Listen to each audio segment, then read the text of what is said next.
ili kuja kushiriki katika jambo hili kubwa. Najua ratiba ya leo haikuwa nyepesi na ratiba ya kesho haikuwa nyepesi. Lakini nikushukuru kwa kufika katika shughuli ambayo kwa mara ya kwanza inayohusu tasnia ya habari toka nipewe nafasi hii ya kuwa waziri wa habari, utamaduni, sanaa na michezo. Nashukuru sana kwa kunipa heshima hiyo kuja kwenye shughuli ambayo pia inahusu wizara hii. Mkuu wa mkoa wa Dar es Salaam Albert Chalamila, sikujua ana sifa kidogo inayotokea kwako. Nyinyi wote ni bibliophilic. Napenda vitabu. Na ndio maana nikasema leo nizungumze kitabu kimoja kwako. Sasa mkuu wa mkoa wa Dar es Salaam sijui alikuwa anachungulia hotuba yangu au hapana, au ni intuition. Lakini leo nataka nizungumze kidogo kwa sababu sio siku yangu, siku ni yako na hotuba ni yako. Lakini inanikumbusha kitabu kimoja ambacho Watanzania wengi yawezekana tunakijua lakini hatujapata muda wa kukisoma. Ni kitabu ambacho kiliandikwa miaka 81 iliyopita, 81 years ago. Na iliandikwa na Mtanzania wakati wa Mtanganyika, kijana mdogo wa miaka 22. Na alikuwa mwanafunzi wa mwaka wa pili chuo kikuu cha Makerere mwaka 1944.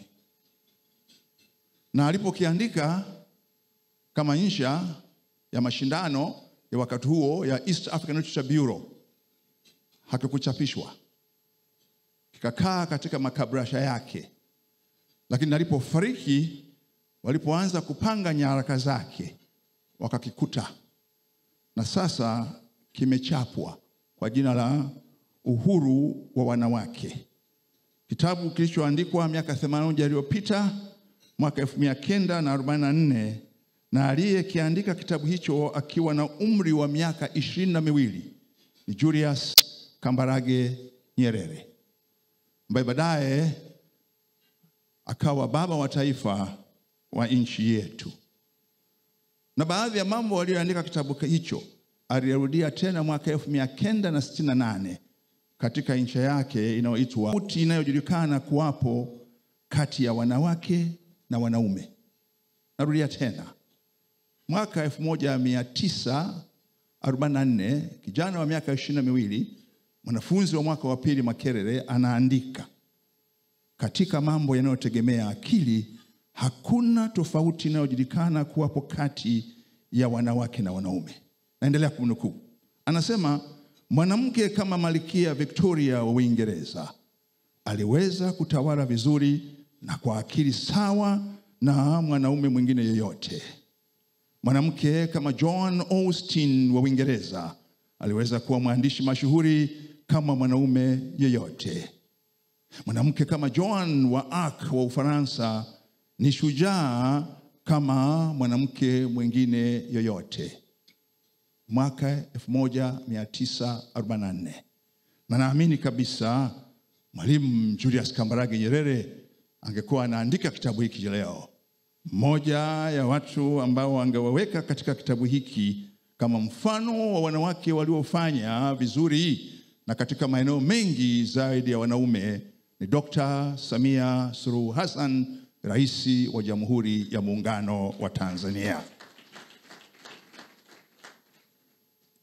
Na Mwalimu alieleza katika kitabu hicho mawazo kwamba mwanamke hawezi kwa sababu ya kuwa mwanamke na si mwanaume tuyaondoe.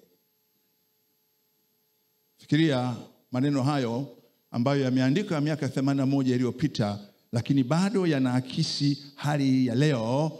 Na leo kauli mbiu ni hiyo hiyo, mawazo kwamba wanawake hawako sawa na wanaume tuyaondoe. Na yeye alisema katika kitabu hicho, na ndio maana ningetamani sana watu wakipate kitabu hicho na wakisome. Aliandika katika dibaji, ikiwa uhuru wa wanawake kitaamsha mioni mwa Waafrika wenzangu hali ya kuwaheshimu wanawake na kupenda kuzungumza jinsi watakavyofanya ili wawasaidie kutoka hali ya kitumwa waliomo siku hizi. Kusudi langu la kuandika kitabu hiki litakuwa limetimia, hasa tukijitahidi wote kwa vitendo kuwafanya wanawake wawe sawa na sisi wanaume katika maisha yetu ya kila siku. Mwisho wa kunukuu. Kwa leo tunapokuwa katika shughuli hii ya The Citizen Rising Women, niliona Mheshimiwa Naibu Waziri Mkuu, nikijua you are a bibliophilic, which means kama ni maradhi basi ni bibliophilia, kupenda vitabu, ni kushirikisha kitabu hiki cha mwalimu, lakini ni washirikishe wote hawa. Nasema hivi kwa sababu mara nyingi tunapenda kusoma watu wa mataifa mengine, lakini tujue baba wa taifa Mwalimu Julius Kambarage aliandika kitabu hiki, na mimi ni rai yangu kitabu hiki tukichapishe. Na uzuri sasa kimetafsiriwa katika lugha ya Kiingereza, kinaitwa Women's Freedom. Women's are eagles, yule ndege tai, and not chicken. Kwa sababu katika mwisho wanapohitimisha kitabu hicho, mwalimu anasema wanawake sio kuku bali ni ndege tai, ila wamefanywa wajiamini kwamba wao ni kuku. Sasa ni wakati wa wanawake hao ambao ni tai, wao pamoja na wale wanaowathamini kuungana pamoja ili waweze kuliangalia juu na kuruka juu. Na tunapotumia neno rising women, mimi naona rising women is the rising sun, na inaendana kabisa na taswira ya ndege tai ambayo mwalimu alitumia miaka 81 iliyopita kuwahimiza wanawake wenyewe kusimama kuliangalia jua na kupaa juu kama tai. Mheshimiwa Waziri Mkuu, kama nilivyosema, kazi yangu ilikuwa ni fupi na ndogo, nayo ni kukualika wewe Mheshimiwa Naibu Waziri Mkuu na Waziri wa Nishati ili kuweza kutoa hotuba, lakini kupanga yale yote ambayo yamepangwa uyafanye. Wewe mwenyewe ukiwa ni mtoto uliyezaliwa na mwanamke, na mama uliyempenda sana, na mama aliyekulea vizuri sana. Kwa hiyo shughuli hii ya leo ni shughuli kubwa, lakini wewe sasa pia ni msaidizi katika wasaidizi wa juu kabisa wa Mheshimiwa Rais wa Jamhuri ya Muungano wa Tanzania Dr.